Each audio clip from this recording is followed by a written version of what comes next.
Our world is not always the same. Hidden from our view lies a different world. Creatures utterly unlike us. Almost alien. Yet they are more numerous than any other group on the planet.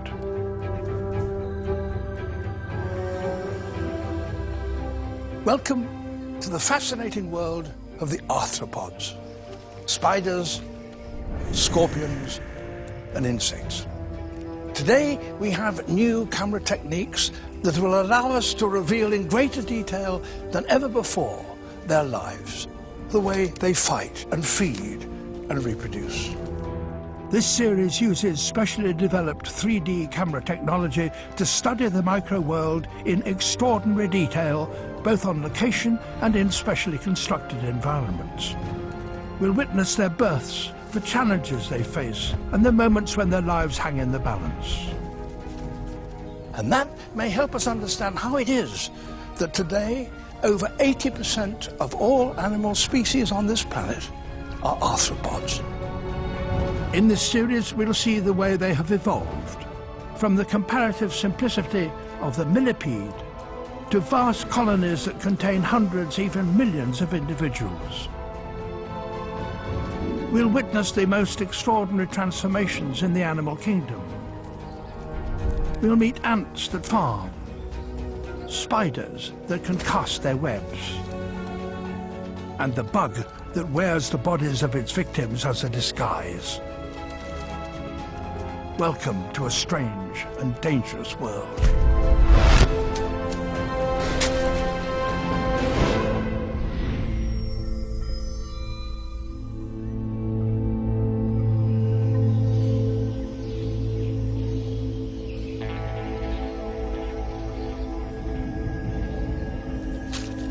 The tropical rainforests of Africa are teeming with a huge variety of insects.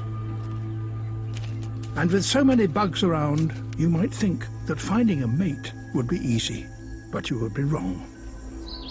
Courtship is often complex, protracted, fascinating, and for some, even brutal. This is a Goliath beetle, one of the biggest of all insects. And I know that he's a male because he's got these two horns on the front of his head with which he battles for females.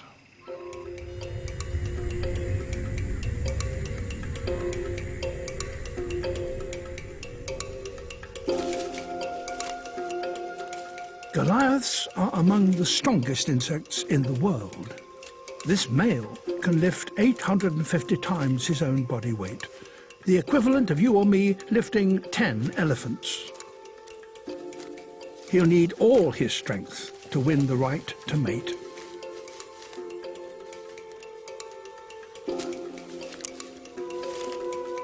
The female has no horns. She doesn't need them. It's the males that do the fighting. They face off, each assessing the threat the other may pose. It's a savage battle, with each trying to hook his horn under the other's shell. If one of the males flips his opponent off the branch, he'll have the female to himself.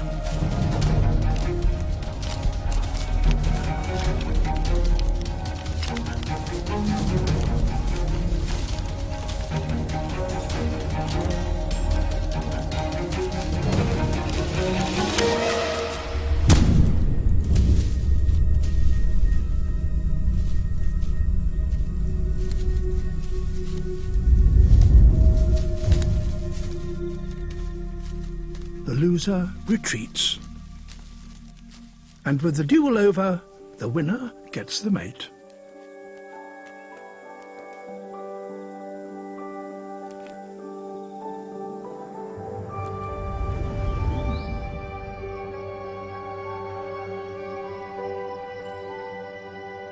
On the floor of the South American forest, it's all about touch and smell.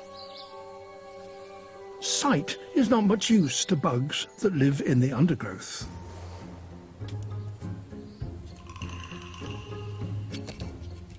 this male Chilean rose tarantula is almost blind. He searches for a mate using smell, and when he's close enough, by touch. Right now, he's on the trail of a female, and he's come prepared. Before he set out, he wove a silk mat, deposited sperm on it, and then sucked his sperm into one of his palps, a finger-like appendage close to his mouth.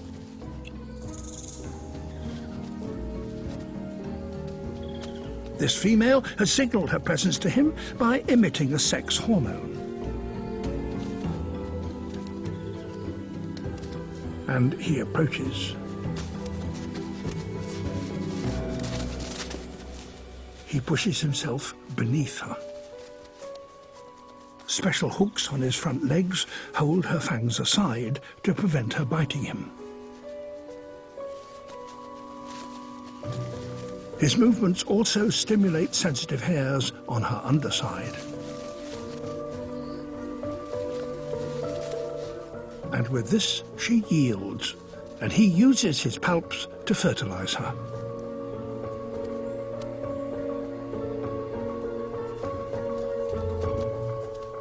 When she lays her eggs, the offspring will all be his.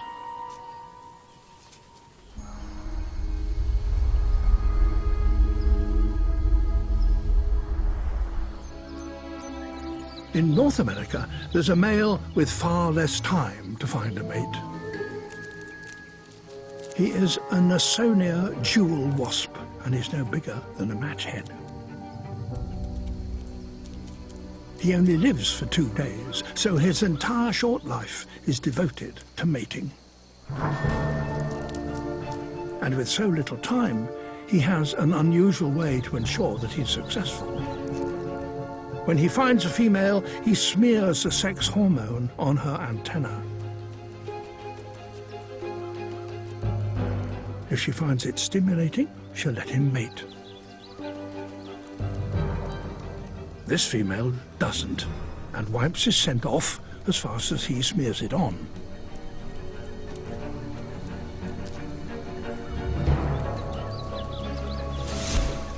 He has no time to waste and moves on to look for another female.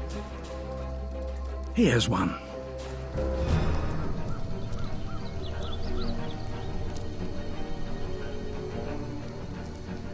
This female likes his scent, and he mates. Success. But to make sure that she doesn't mate with any others, he climbs back onto her and smears on more hormones. Now, other males will not find her receptive. And he will be almost certain to pass on his genes. At least some of the next generation will be his. In the African rainforest, a particularly dangerous bug has evolved a surprisingly balletic way to win his mate.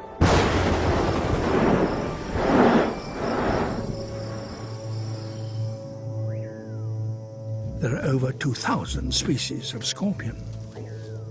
And while only around 20 of them are dangerous to humans, all of them are deadly to other bugs.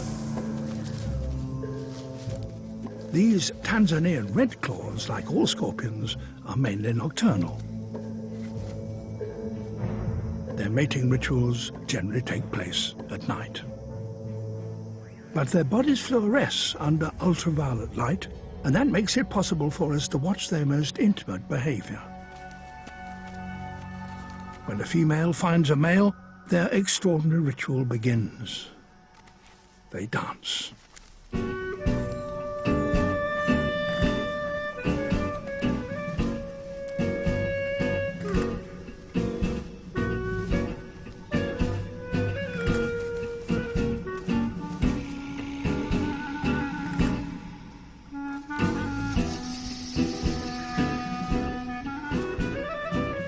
He arouses her by caressing her mouth parts.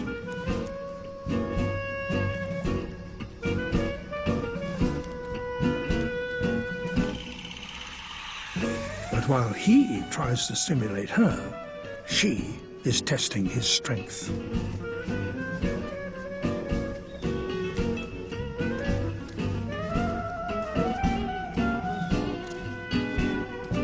She yields.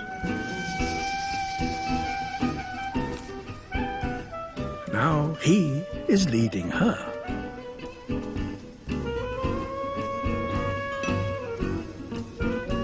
Eventually, he deposits his sperm on the ground and gently pulls her onto it.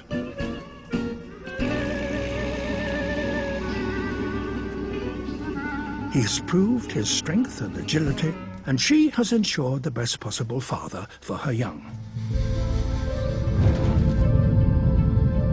But for other arthropods, courtship is an altogether more brutal affair. And for many males, it's a matter of life and death.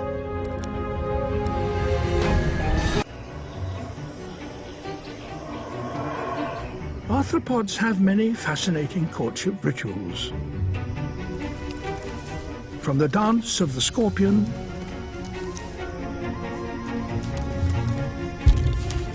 to the Goliath beetle's battle of strength and the tarantula's intimate embrace. But for some creatures, courtship is more violent. And this happens in even the smallest worlds. This dish contains a complete colony of tramp ants. They're minute. Each individual is less than the size of a grain of sand. So to see them properly, we have to use huge magnifications. But they're worth watching because the dominant male has a really brutal way of ensuring that only he breeds.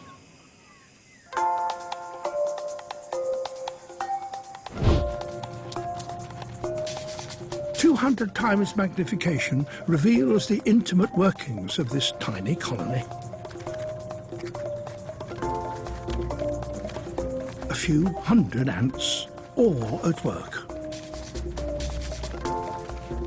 The winged females are queens, and they're ready to mate. And these two males are fighting for the right to mate with them.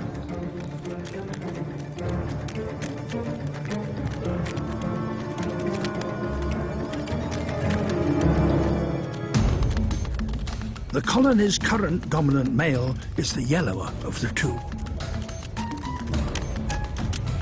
He must somehow drive all the other males out of the nest, leaving him as the only male that can mate. But he's not strong enough to kill the other males himself. Instead, he gets other ants to do his dirty work. He smears a rival male with a powerful scent.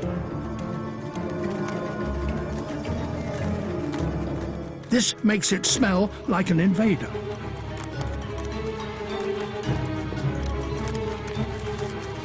The colony's sterile worker ants attack it on the dominant male's behalf, slicing it in two. In this colony, at least, violence pays.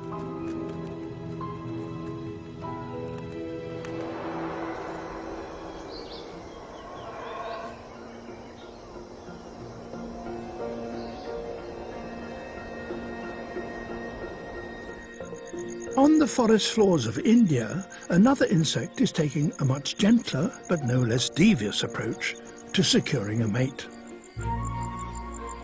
These male tropical house crickets are chirruping by rubbing their wings together in the hope of attracting females. Their calls are so loud that the females can hear them from 20 meters away.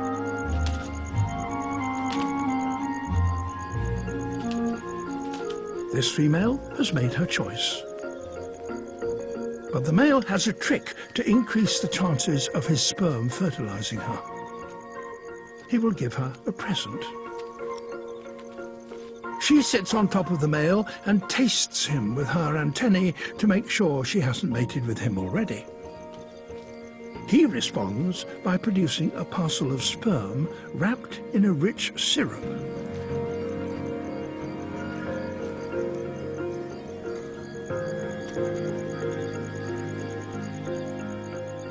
As he leaves, the parcel sticks to the female's sex organs.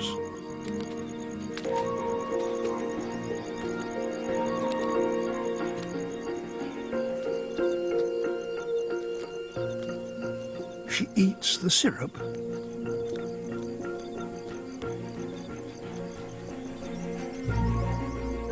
and his sperm remains attached to her sex organs.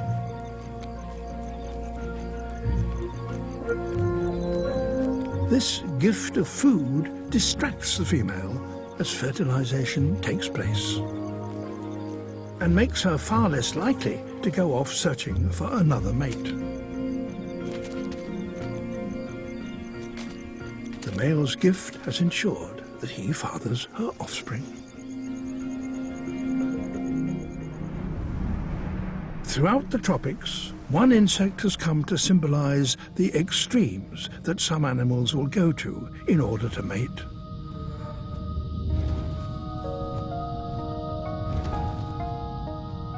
Praying mantises are highly skilled predators, and they hunt by sight. But their hearing is limited to just one sound. They can detect bat sonar to avoid being eaten. Praying mantises are so named because of their pious-looking posture. But these bugs are neither meek nor mild. They're voracious predators.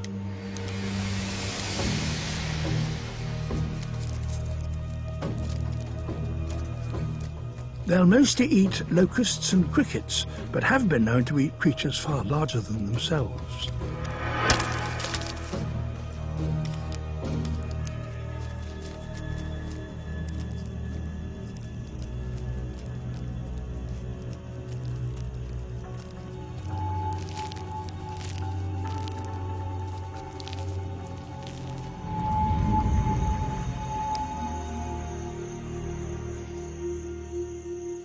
This male mantis, climbing up towards his potential mate, can have little idea of the danger that he's in.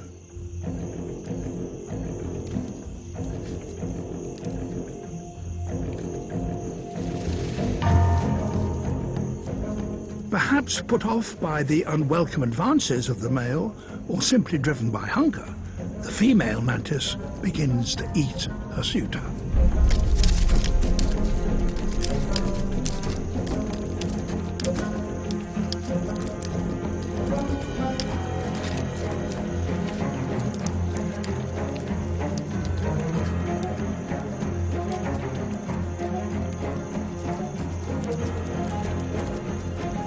Holding his upper body in her left claw, she starts to chew through his thorax.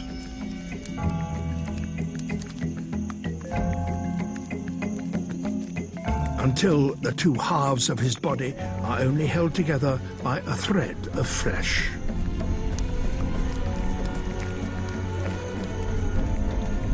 Eventually, his head drops away.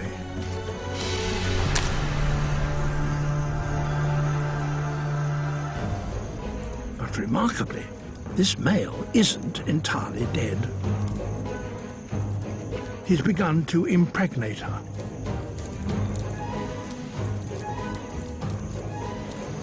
The female has removed his head, and with it the brain cells that control his inhibitions.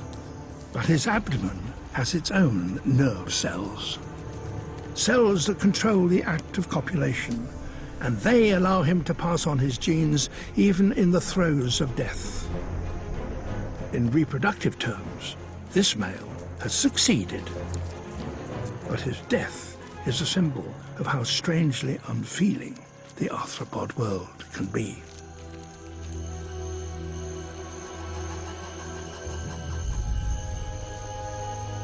Every species of animal must reproduce. If it didn't, it would become extinct. Arthropods have developed many different ways of doing so, some fantastic, some violent, and their success has led them to becoming one of the most abundant forms of animals on this planet. Bugs will dance, fight, and even sacrifice their lives just to find a mate. Courtship is key to their success. But more important still is what happens next. The arrival of offspring, the birth of a new generation.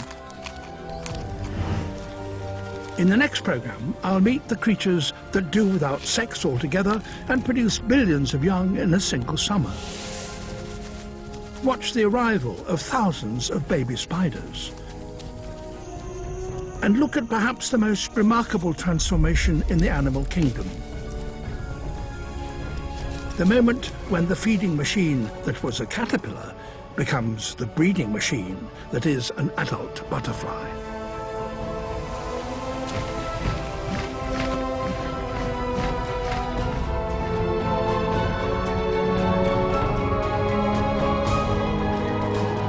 Who'd have thought cake decorating could be so competitive? Well, in our brand new series, Greatest Little Britons, we follow some of the nation's most dedicated perfectionists as they pull out all the stops in the hope of winning that all-important trophy. And it all begins tomorrow at 9 on Sky 1 HD with the cake decorators. Next, it's A League of Their